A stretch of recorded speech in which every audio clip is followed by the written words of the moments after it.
২০২২ সালের এক গভীর রাতে কোনো রকম আইনি প্রক্রিয়া ছাড়াই সিলেট সীমান্ত পেরিয়ে বাংলাদেশে ফিরিয়ে আনা হয় সুব্রত বাইনকে। এই অপারেশনটি ছিল রাষ্ট্রের উচ্চ পর্যায়ের একটি বিশেষ রাজনৈতিক মিশনের অংশ, যার মূল লক্ষ্য ছিল লন্ডনে একটি রাজনৈতিক হত্যাকাণ্ড সংঘটিত করা।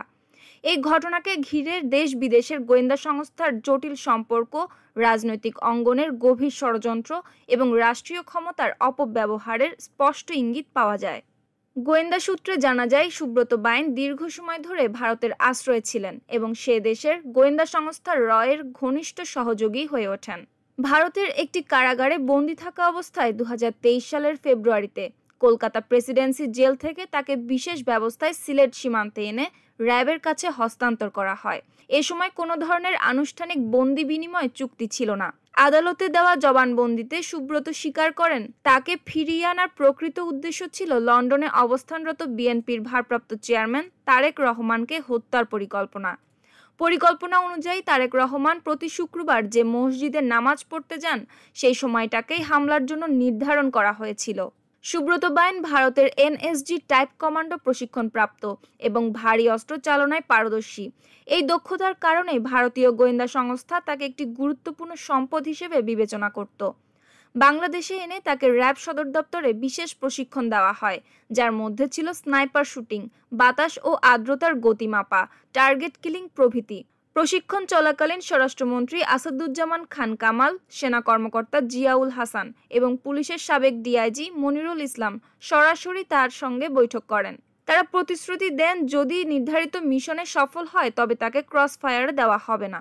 ২০২৩ সালের ডিসেম্বরে আরও একটি উচ্চ পর্যায়ের বৈঠকে সিদ্ধান্ত হয়, সুব্রতকে পাকিস্তানি পাসপোর্টে লন্ডনে পাঠানো হবে এবং বাংলাদেশ হাই কমিশনার সাইদামুন তাসনিম তাকে সহায়তা করবেন। সফলতা অর্জনের পর তাকে ভারতীয় পাসপোর্টে পরিবারসহ কানাডায় পাঠানোর আশ্বাসও দেওয়া হয়। এমনকি দাবি করা হয়, তৎকালীন প্রধানমন্ত্রী শেখ হাসিনাও এই মিশনে আগ্রহী ছিলেন। তবে শর্ত একটাই, সুব্রতের চেহারা এবং পোশাকে এমন পরিবর্তন আনতে হবে যাতে তাকে পাকিস্তানি নাগরিক হিসেবে উপস্থাপন করা যায়। কিন্তু ২০২৪ সালের ৫ আগস্ট রাজনৈতিক প্রেক্ষাপটে পরিবর্তন আসার পর মিশনের মূল পরিকল্পনাকারী জিয়াউল হাসান নির্দেশ দেন সুব্রতকে তার মেয়ে বিতুর কাছে ফিরিয়ে দিতে। তখন অনেকেই মনে করেছিলেন সুব্রত নিহত হয়েছেন, এমনকি তার মা কমলিনী বাইন হার্ট অ্যাটাকে মারা যান ছেলের মৃত্যু সংবাদ শুনে।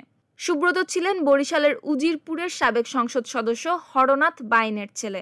সম্প্রতি কুষ্টিয়া শহরের একটি বাসা থেকে তাকে ও তার সহযোগীকে যৌথ বাহিনী গ্রেপ্তার করে। বর্তমানে তিনি ৮ দিনের রিমান্ডে রয়েছেন। প্রাথমিক জিজ্ঞাসাবাদে জানা যায়, সুব্রতের বাহিনী বিএনপি, জামায়াত ও এনসিপির শীর্ষ নেতাদের হত্যার পরিকল্পনা করেছিল। আওয়ামী লীগের নিষিদ্ধ ঘোষিত কিছু নেতার সহযোগিতায় বিদেশ থেকে অর্থ ও অস্ত্র পাচারের তথ্য উঠে আসে, যেখানে সুব্রত বাইনের ঘনিষ্ঠ সহযোগী 7 স্টার সন্ত্রাসী দলের অন্যতম নেতা মোল্লা মাসুদের সম্পৃক্ততার ইঙ্গিত পাওয়া যায়। মিশনের শেষ পর্যায়ে এনসিপি নেতা হাসনাত আবদুল্লাহ ও সার্জিস আলমের নাম তালিকায় ছিল। অস্ত্র সীমান্ত পেরিয়ে ঢাকার মগবাজার, শাহবাগ, গুলশান ও বাড্ডায় পৌঁছে দেওয়ার পরিকল্পনা করা হয়েছিল। মূলত হত্যাকাণ্ড ও অস্থিরতার মাধ্যমে একটি নির্দিষ্ট রাজনৈতিক দলকে সুবিধাজনক অবস্থানে নেওয়ার চেষ্টাই ছিল গোটা ষড়যন্ত্রের মূল উদ্দেশ্য। নিউজ ডেস্ক, সুপ্তি রায়, ভোরের আকাশ।